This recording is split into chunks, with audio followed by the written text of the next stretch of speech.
इस तरह से शुरुआत करना चाहूंगा।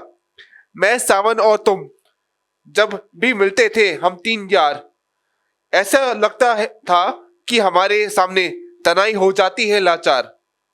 मैं सावन और तुम जब भी मिलते थे हम तीन यार, ऐसा लगता था फिर से शुरू होगी एक नई प्रेम कहानी जो रह गई थी अधूरी उस दरिंदगी के मौसम में, जो फंदा बनकर कर रही थी हमारी अरमानों का कत्ल।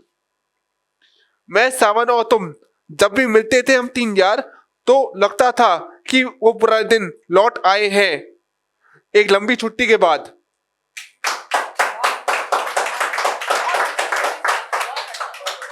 जहां हम जाया करते थे चायोस की कुल्हड़ वाली चाय का स्वाद लेने, क्योंकि दफ्तर के भोजन ने हर वक्त किया हमारा मन बर्बाद, क्योंकि दफ्तर के भोजन ने किया हमारा मन हर वक्त बर्बाद।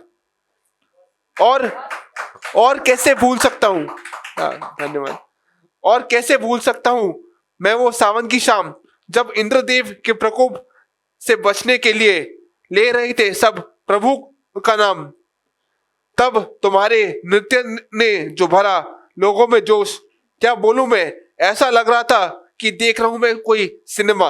पर तुम्हारे जाने से हम दोनों की जिंदगी हो गई है रेगिस्तान की भांति, जो देखना चाहती है द्वेष के कांटों के बीच प्रेम और सौहार्द का मरुद्वीप मतलब ओएसिस।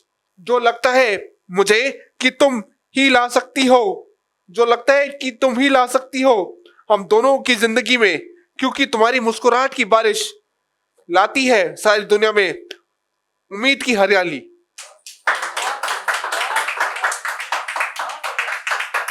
उम्मीद, आखिरी चार पंक्तियां हैं। उम्मीद है कि तुम आओगी वापस, उम्मीद है कि तुम आओगी वापस इस संगम को करने पूरा, क्योंकि तुम्हारे बिना रह जाएगी एक और कहानी अधूरी, और ये लोग समझेंगे रूहानी मोहब्बत को गैर जरूरी, और ये लोग समझेंगे रूहानी मोहब्बत को गैर जरूरी। ये मैंने तब लिखा था जब बारिश आई नहीं थी, जब हम गर्मी के प्रकोप से पूरा जल रहे थे। तो मैंने ये लिखा था, अगली बार जब तुम आओ तो मुझे इस गर्मी की तपिश से बचा लेना जो चूस चुकी है मेरा आत्मविश्वास आम की तरह। अगली बार जब तुम आओ तो अग्निदेव के क्रोध को इस तरह शांत करना जिससे देख रेगिस्तान में भी आ जाए हरियाली, और अग्निदेव भी समझे हम मनुष्य की खुशहाली। क्योंकि हर घर देने लगा है तंदूर को स्पर्धा, वो पका सकते हैं उनसे अच्छा खाना। अगली बार जब तुम आओ तो अज़म लेकर आओ कि रहोगे तुम इस धरा पर एक लंबी अवधि के लिए, क्योंकि खेलनी है मुझे अपने दफ्तर के संग आंख में चोली, जिसने चलाई है मुझ पर इस बहरे मौसम में भी अनुशासन की गोली।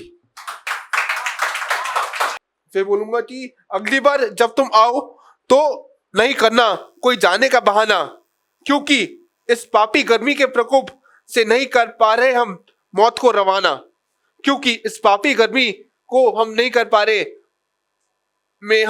रहे मौत को रवाना। जब से उन्होंने देखी है पहाड़ों की आग जो बिगाड़ चुकी है धरती माँ का श्रृंगार, माना कि हमने भी किया है इसका तिरस्कार हर बार, और मांगते हैं हम इससे समाधान। पर इस घोर अमावस से पाना चाहते हैं हम निजात, बस विनती है तुमसे कि इस बार भूल जाओ हर पिछली बात, और अपने अस्त्र से कर दो इस धरा को फिर से जवान। धन्यवाद। अगर आप ये वीडियो YouTube पर देख रहे हैं तो हमारे चैनल को सब्सक्राइब करें और बेल आइकन को दबाना ना भूलें। अगर आप Facebook पर ये वीडियो देख रहे हैं तो हमारे पेज को लाइक करें।